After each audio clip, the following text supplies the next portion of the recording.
Hello beautiful souls. 10 महाविद्या की कथा की श्रृंखला में आज हम करेंगे बात 10वीं माता माँ कमला के बारे में। श्रीमद् भगवत के अनुसार 8वें स्कंद के 8वें अध्याय में कमला के उद्भव की विस्तृत कथा आई है। देवताओं एवं असुरों के द्वारा अमृत प्राप्ति के उद्देश्य से किए गए समुद्र मंथन के फलस्वरूप इनका प्रादुर्भाव हुआ था। इन्होंने भगवान विष्णु को पति रूप में वर्ण किया था। महाविद्याओं में ये 10वें स्थान पर परिगणित है। भगवती कमला वैष्णवी शक्ति हैं तथा भगवान विष्णु की लीला सहचरी हैं। अतः इनकी उपासना जगदाधार शक्ति की उपासना है। ये एक रूप में समस्त भौतिक या प्राकृतिक संपत्ति की अधिष्ठात्री देवी है और दूसरे रूप में सच्चिदानंदमयी लक्ष्मी है जो भगवान विष्णु से अभिन्न है। देवता, मानव एवं दानव सभी इनकी कृपा के बिना पंगु हैं। इसलिए आगम और निगम दोनों में इनकी उपासना समान रूप से वर्णित है। सभी देवता, राक्षस, मनुष्य, सिद्ध और गंधर्व इनकी कृपा प्रसाद के लिए ललायित रहते हैं।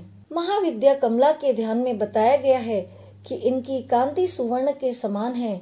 हिमालय के सदृश श्वेत वर्ण के 4 हाथी अपने सुंड में 4 स्वर्ण कलश लेकर इन्हें स्नान करा रहे हैं। ये अपनी 2 भुजाओं में वर एवं अभय मुद्रा तथा 2 भुजाओं में 2 कमल पुष्प धारण की हुई हैं। इनके सिर पर सुंदर किरीट तथा तन पर रेशमी परिधान अत्यंत सुशोभित है। ये कमल के सुंदर आसन पर आसीन हैं। समृद्धि की प्रतीक महाविद्या कमला की उपासना स्थिर लक्ष्मी की प्राप्ति तथा नारी पुत्रादि के सौख्य के लिए की जाती है। कमला को लक्ष्मी तथा षोडशी भी कहा जाता है।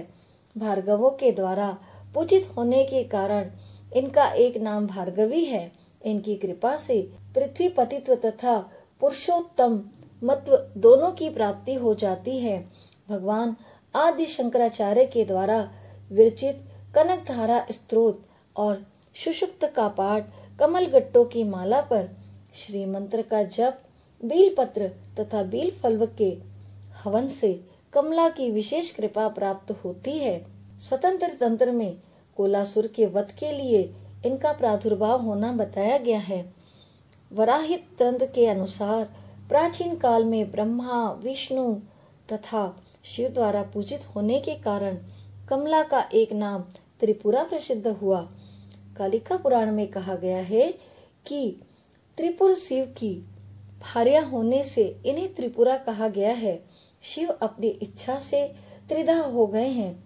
उनका उधर्व भाग गौरवर्ण 4 भुजा वाला चतुर्मुख ब्राह्मी रूप कहलाया। मध्य भाग नीलवर्ण 1 मुख और चतुर्भुज विष्णु कहलाया तथा अधोभाग स्फटिक वर्ण पंचमुख और चतुर्भुज शिव कहलाया। इन तीनों शरीरों के योग से शिव त्रिपुरा और उनकी शक्ति त्रिपुरा कही जाती है। चिंतामणि गृह में इनका निवास है। भैरविया मल तथा शक्ति लहरी में इनके रूप तथा पूजा विधान का विस्तृत वर्णन किया गया है।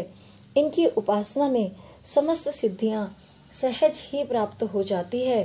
पुरुष सूक्त में श्रीश्च ते लक्ष्मीश्च पत्न्या कहकर कमला को परम पुरुष भगवान विष्णु की पत्नी बतलाया गया है। अश्व, रथ, हस्ती के साथ उनका संबंध राज्य वैभव का सूचक है।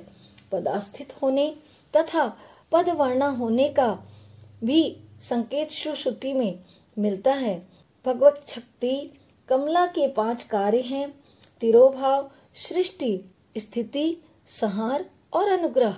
भगवती कमला स्वयं कहती हैं कि नित्य निर्दोष परमात्मा नारायण के सब कार्य मैं स्वयं करती हूँ।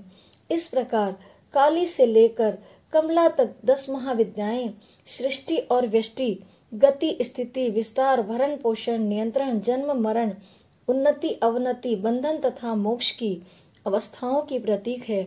ये अनेक होते हुए भी वस्तुतः परमात्मा की एक शक्ति है। तो दोस्तों, ये संपूर्ण जानकारी थी माँ कमला के बारे में।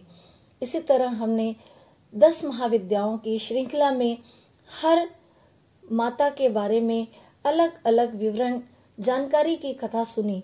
अगर आपने वो वीडियोस नहीं देखे हैं तो जरूर से देख लीजिए। मैं उम्मीद करती हूँ सभी कथाएं आपका ज्ञान बढ़ाने में सहायक सिद्ध हुई होंगी। मेरे साथ मेरे चैनल पर बने रहने के लिए, आपके प्यार और आशीर्वाद के लिए आप सभी का बहुत बहुत धन्यवाद। माँ 10 महाविद्या आपकी संपूर्ण मनोकामना पूर्ण करे, अच्छा स्वास्थ्य प्रदान करे, सुख समृद्धि प्रदान करे। मिलते हैं बहुत जल्द एक नए वीडियो के साथ। Thank you everyone, take care, God bless you.